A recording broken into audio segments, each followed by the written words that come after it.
장사, 기업, 무엇을 하든지 처음에는 살살 크다가 확장하는 시기가 옵니다. 평생 할 것이 아니라면 확장되다가 멈추는 시기가 3에서 4년 안에 일어납니다. 이때는 확장되는 것은 여기서는 여기까지이고 멈추는 시간 3, 4년이 주어지는데 이때 확장하면서 알게 된 사람과 정보, 모든 것이 들어와 있을 것입니다. 이것으로 다른 것을 준비해야 합니다. 다른 것을 준비를 해서 3년간 이것을 키웁니다. 그러면 기존 것은 멈추어 있고 새로 시작한 일은 커갑니다. 새로운 일이 크게 되면 기존 것이 멈추어 있던 것에서 3, 4년이 지나면 수축을 합니다. 수축을 해서 어느 정도 들어오면 멈춥니다. 이것이 다입니다. 그럴 동안 새로 시작한 일은 성장하고 있습니다.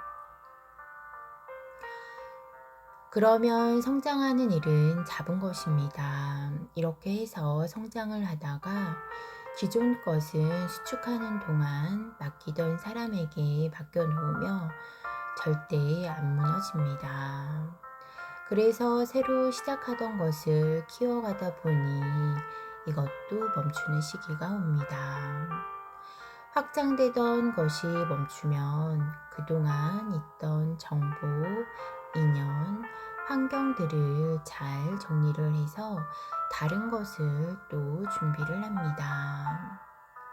준비하면 새로운 것은 크고 기존 것은 멈추는 시기가 옵니다. 주는 시간이 3년이고 늦어도 3년 몇 개월 안 갑니다. 그러면 이것이 또 수축 시기가 옵니다. 그러면 누굴 맡겨서 운영을 하고 줄지는 않으니까 새로운 일을 가면 됩니다.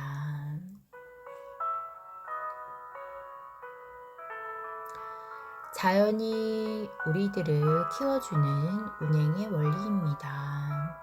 이것을 모르고 멈추는 시기에 멈추어도 잘 되니까 잘 놀다가 수축하는 시기가 올 때 우왕좌왕하는 것입니다. 자연은 사람을 키우는 것이지 부자 되게 만드는 것은 아닙니다. 어떤 환경을 주는 것이 에너지를 주는 것이고 이것을 타고 잘 커야 합니다. 이것이 기업의 순행 원리이고 자연의 법칙의 운행 순리입니다. 원리를 알고 무엇을 해야지 한 가지만 곰파지 말아야 합니다. 결국은 외로워지고 힘들어지고 거기에서 수축하게 되어 있습니다. 가수를 하더라도 확장하다가 멈추면 다른 것을 준비를 해야 합니다. 이것이 대자연의 운행의 법칙입니다.